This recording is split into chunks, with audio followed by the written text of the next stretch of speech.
Let me tell you a story. It's a story about a man who spent years of his life trying to get on top of things. He was a journalist, a writer, a thinker. He wrote a weekly column for The Guardian called, "This Column Will Change Your Life." He read all the productivity books. He tried all the systems. He chased all the hacks. He was, by all accounts, an expert on how to get things done. And yet, despite all that knowledge, despite all that expertise, he was exhausted. He was burned out. He was drowning in the very advice he was dispensing to others. Because no matter how many systems he tried, no matter how many to-do lists he conquered, there was always more to do. The inbox was never empty. The to-read pile never shrank. The sense of being behind, of not quite having it together, of living in a state of perpetual catch-up, it never went away. And then one day, he had a realization that would change everything, a realization that would become the foundation of one of the most important books of our time. The realization was this: the time is never coming when you're going to be on top of things. You are never going to feel like you know what you're doing. You are never going to have it all figured out. And that is not a problem to be solved. That is the human condition. That is the starting point for actually living a meaningful life. That man is Oliver Burkeman, and that book is Meditations for Mortals. Now, if you've heard of Burkeman before, it's probably because of his previous book, 4,000 Weeks. That book was a massive bestseller. It sold millions of copies. It was translated into dozens of languages. It fundamentally changed the way people thought about time and productivity. The title comes from a simple calculation. The average human lifespan is about 4,000 weeks. 4,000 weeks. That's it. That's all you get. And most of us spend those weeks chasing a fantasy. We chase the fantasy that if we just find the right system, the right hack, the right app, we can finally get on top of everything. We can finally feel in control. We can finally relax. But that fantasy is a lie. No productivity system will ever deliver what it is promising. No system will ever give you a sense of control that endures.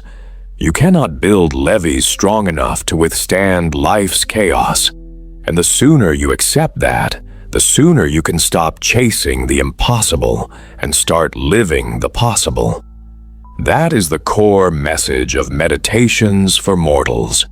It is a book about what happens when you stop trying to sort your life out and start living it instead. It is a book about how marvelously productive you become once you realize you're never going to be perfectly productive. It is a book about diving into reality and doing more of what counts right here, right now, in the midst of the overwhelm, the distraction, and the anxiety-inducing news headlines.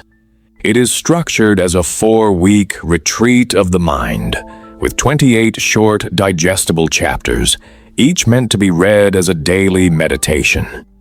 Each chapter begins with a quotation from philosophy, religion, literature, psychology, or self-help, a perspective that jolted Burkeman's own thinking in a useful way. And each chapter offers a practical shift in perspective, a way of seeing the world differently so that you can act differently. The book is organized into 4 clusters: being finite, taking action, letting go, and showing up. And the guiding philosophy that runs through all of them is something Burkeman calls imperfectionism. Now, let me explain what imperfectionism actually means, because it's not what you think. It's not an excuse to be lazy. It's not permission to give up. It's not a philosophy of mediocrity. Imperfectionism is the approach to life that begins from the realization that there will always be too much to do, that you will never feel fully in control, that you will never be completely ready for new challenges, that you will never succeed in pleasing everyone, that you will never feel confident about the future. These yearnings are all versions of perfectionism. They are all based on wanting not to be the finite and limited humans we are. And to acknowledge this, to truly accept it, requires accepting a kind of defeat. But here is the paradox. That defeat is actually liberation. Because once you stop chasing the fantasy of being in control, you are finally free to do the things that actually count. You are free to launch your bold plans. You are free to make a difference in the world. You are free to take pleasure in life now, not when you've finally fixed yourself or got things completely figured out. You are free to be the finite, limited, imperfect human that you actually are.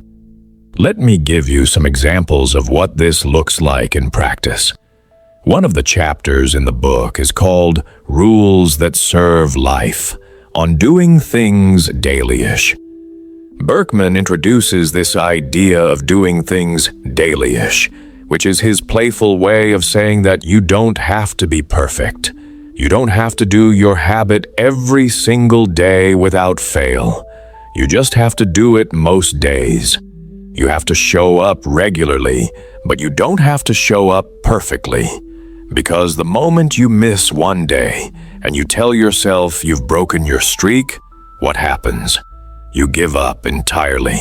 You stop doing the habit altogether. You let perfectionism destroy your progress. But if you embrace the dailyish approach, if you accept that you're going to miss a day here and there, you keep going. You don't let the perfect be the enemy of the good. You stay in the game.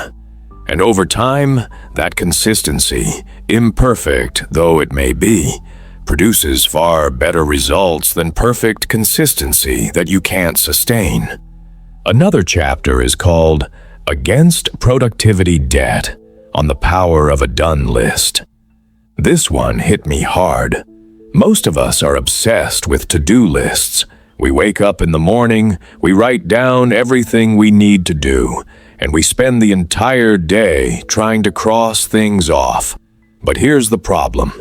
The to-do list never ends. There is always more to do.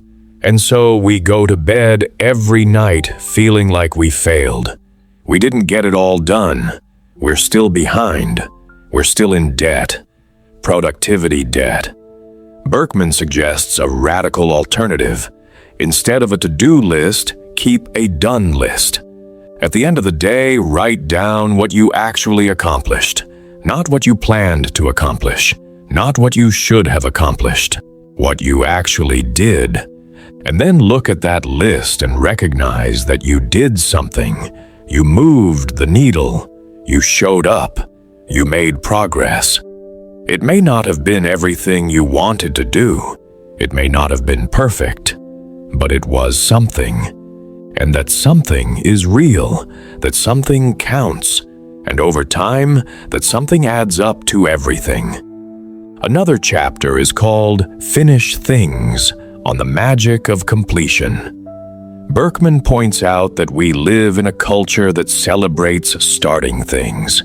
We celebrate the launch, the beginning, the new idea. But we don't celebrate finishing. We don't celebrate completion. And yet, there is something deeply satisfying, deeply transformative about actually finishing something. About taking a project from start to end. About crossing the finish line. And Burkeman argues that the secret to finishing things is not to start fewer things, although that helps, but to embrace the discomfort of knowing that the work remains unfinished, to be willing to sit with the discomfort of not being done and to keep going anyway, to resist the urge to abandon a project because it's not perfect, because it's not going the way you planned, because it's hard, to push through that discomfort and bring something to completion. because completion is where the magic happens. And then there is the chapter called Don't Stand in Generosity's Way, on the futility of becoming a better person. This one is particularly liberating. Burkeman argues that we spend far too much time and energy trying to become better people. We read self-help books, we go to therapy, we journal, we meditate. We do all these things to improve ourselves, and there is nothing wrong with any of that. But there is a trap. The trap is that we get so focused on becoming better people that we forget to actually be good people. We forget to show up for the people in our lives. We forget to be generous, to be kind, to be present. We are so busy working on ourselves that we don't actually do anything for anyone else. And Burkeman says, don't stand in generosity's way. If you want to be a better person, stop trying to become a better person and start acting like one. Right now, today, in this moment, send that email, make that call, help that friend, forgive that person. Don't wait until you've fixed yourself. Don't wait until you feel ready. Just do it. Because the world doesn't need more people who are working on themselves. The world needs more people who are actually showing up for others. And then there's my personal favorite, the chapter called What If This Were Easy? On the false allure of effort. We have been conditioned to believe that anything worth doing has to be hard. We equate effort with value. We think that if it's easy, it can't be meaningful. And so we make things harder than they need to be. We overcomplicate, we overthink, we add unnecessary friction, we make ourselves miserable in the name of productivity. But Burkeman asks a simple question. What if this were easy? What if you could do the thing you need to do without all the struggle? What if you could write that email in 2 minutes instead of agonizing over it for an hour? What if you could make that decision right now instead of deliberating for days? What if you could start that project today instead of waiting until you feel ready? What would change if you simply allowed things to be easier? And the answer is, everything would change. Because most of the difficulty we experience is not inherent to the task itself. It is created by our own minds.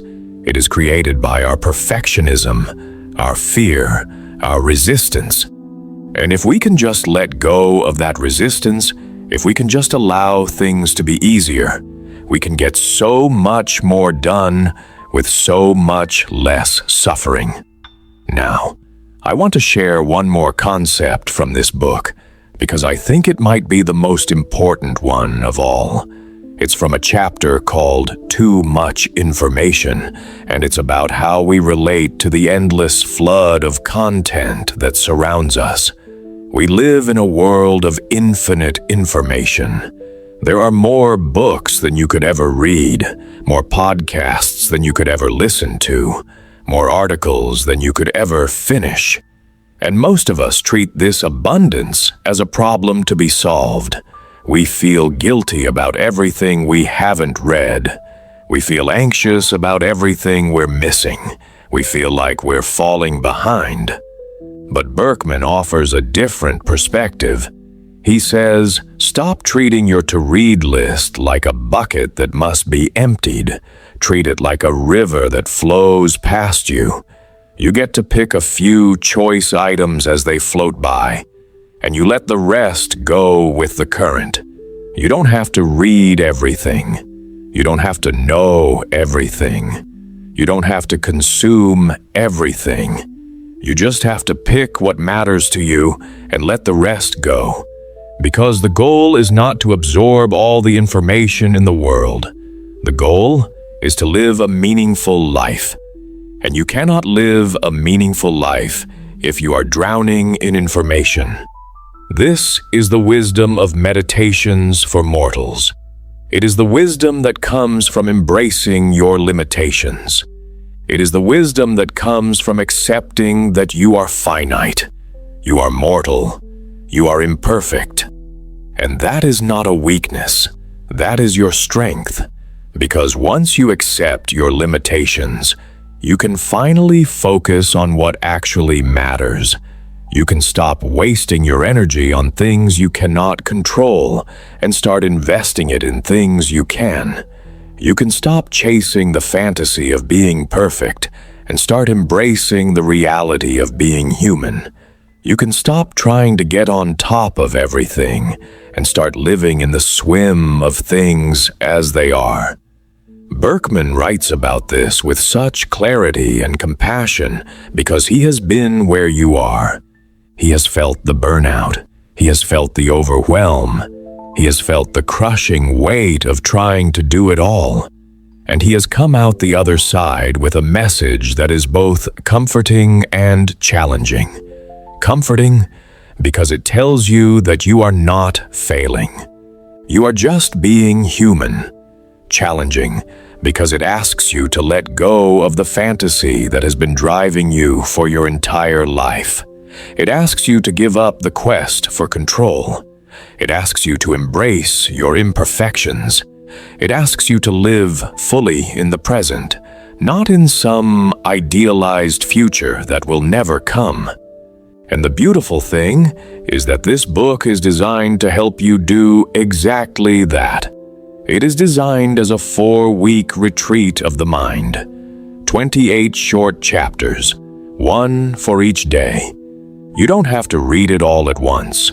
You don't have to take it all in. You just have to read one chapter a day, reflect on it, and try to apply its wisdom to your life. It's a slow, gentle, imperfect process, and that is exactly the point. So, I want to leave you with a question that Burkeman asks in the very first chapter of his book. What if the time is never coming when you're on top of things, or finally feel like you know what you're doing? What if that time is never coming? What would you do differently? How would you live? Would you still wait? Would you still postpone? Would you still hold back, waiting for the perfect moment, the perfect plan, the perfect version of yourself? Or would you plunge fully and productively into life right now? Would you start that project? Would you have that conversation? Would you take that risk? Would you show up for the people you love? Would you stop waiting and start living? The choice is yours, and the time to make it is now. Because you are mortal, your time is finite, your weeks are numbered, and the only question that really matters is this: are you going to spend those weeks chasing a fantasy, or are you going to spend them living a life that actually counts?